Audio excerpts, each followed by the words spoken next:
It seemed like the best of times for Harry S. Truman. Bursting with optimism, he returned to Missouri from World War I a hero, and would soon launch Truman and Jacobson, a men's clothing store, in June of 1919, just a few days before he married Bess Wallace of Independence. The location of the store was excellent, on 12th Street in the heart of downtown Kansas City. Truman and his partner, wartime buddy Eddie Jacobson, worked well together, and revenue was strong at first. But the young company was not immune to economic downturn. Sales dropped off steeply in the recession of 1921, and the partners were forced to close up shop. Harry Truman was 37 years old, a newlywed, with no job and a pile of debt. He had been a farmer, a railroad timekeeper, a bank clerk. He led an artillery unit into battle, and now he had failed in business. He had few prospects. He would soon, however, find his calling in public service. His rise in politics was both improbable and meteoric.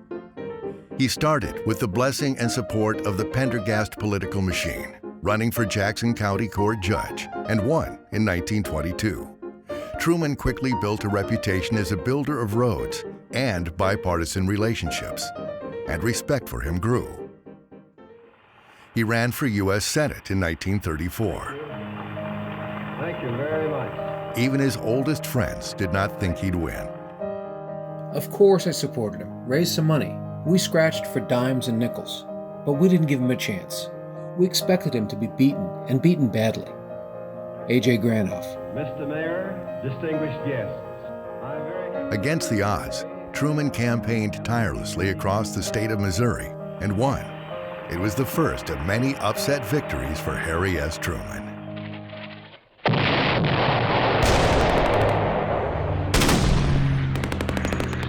With World War II raging on two fronts, Truman's surprising rise continued when the Democratic Party nominated him to run as Franklin D. Roosevelt's running mate in 1944. True to form, Senator Truman campaigned vigorously and helped the ailing FDR win an unprecedented fourth election as president. Within weeks of Truman swearing in as vice president, disaster would strike. The sudden death of Franklin Delano Roosevelt on April 12, 1945, thrust Truman into the Oval Office. His first months there would prove to be the most critical and relentlessly paced of any presidency before or since. Both Germany and Japan can be certain that America will continue the fight for freedom until no vestige of resistance remains. We must learn to live together in peace. The forces of Germany have surrendered to the United Nations. Let's not forget that we are fighting for peace and for the welfare of mankind. By August of 1945, U.S. forces surround Japan. Yet the land of the rising sun refuses to yield. A conventional invasion would cost both sides countless lives. A blockade could take months. In a decision which remains controversial to this day, President Truman orders the use of the world's first atomic bomb, striking the city of Hiroshima on August 6, 1945. 3 days later, a second is dropped on Nagasaki. Never will he voice second thoughts, nor lose any sleep over his choice to use every resource at his command, despite thousands of civilian casualties. In less than a week after the Nagasaki raid, Japan surrenders.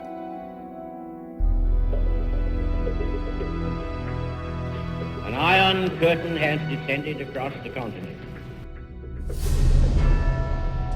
The Soviet Union and its agents have destroyed the independence and democratic character of a whole series of nations in Eastern and Central Europe. In 1947, to promote good relations with our war-torn European allies, Truman champions the Marshall Plan and its unprecedented amount of economic aid, facilitating Western Europe's recovery and that region's continued resistance to the spread of communism. By initiating the North Atlantic Treaty Organization, he also assures America's allies that the U.S. will stand with them if they are attacked. NATO establishes a firm line of defense in Europe that has never been crossed. In May of 1948, Israel proclaims its hard-won independence. Truman's longtime friend Eddie Jacobson convinces the president to override the advice of many in his administration, and the United States becomes the first nation to recognize the new Jewish state.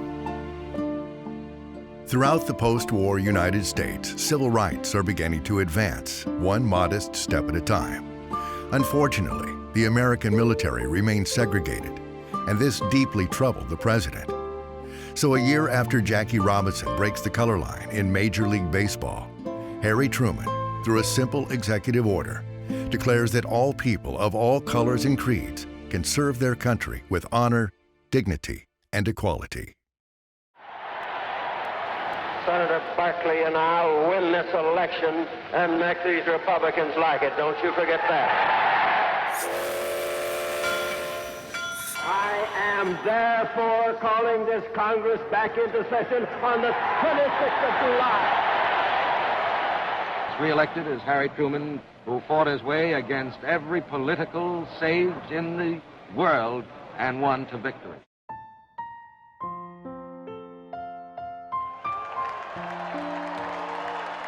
Following the most tumultuous years of any president in U.S. history, in January of 1953, Harry and Bess Truman came home to independence.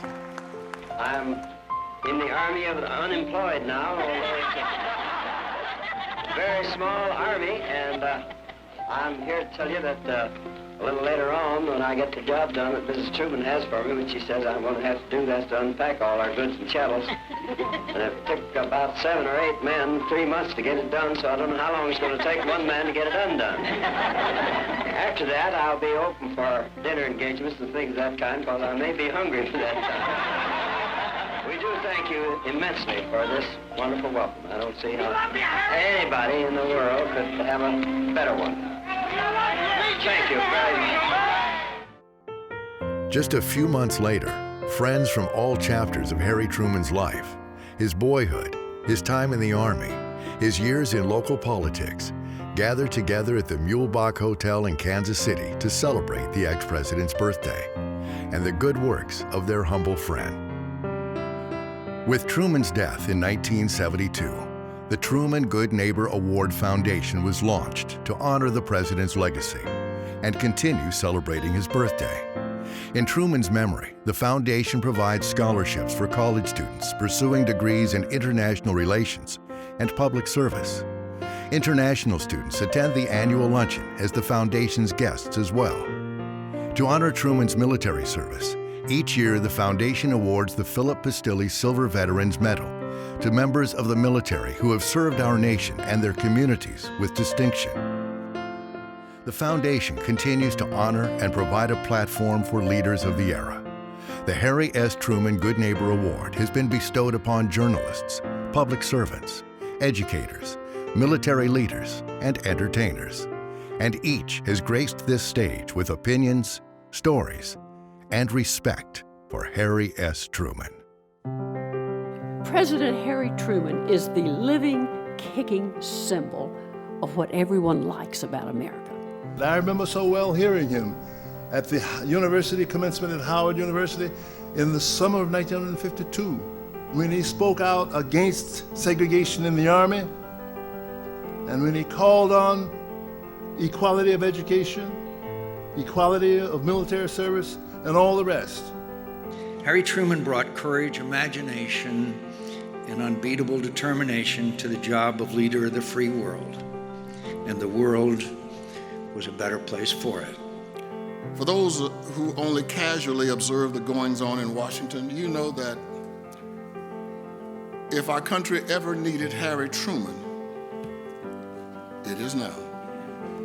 I have on my desk at the court a little wooden piece that I bought at the Truman Library when I first visited it, when Mr. Zobrist Sr. over here was heading that.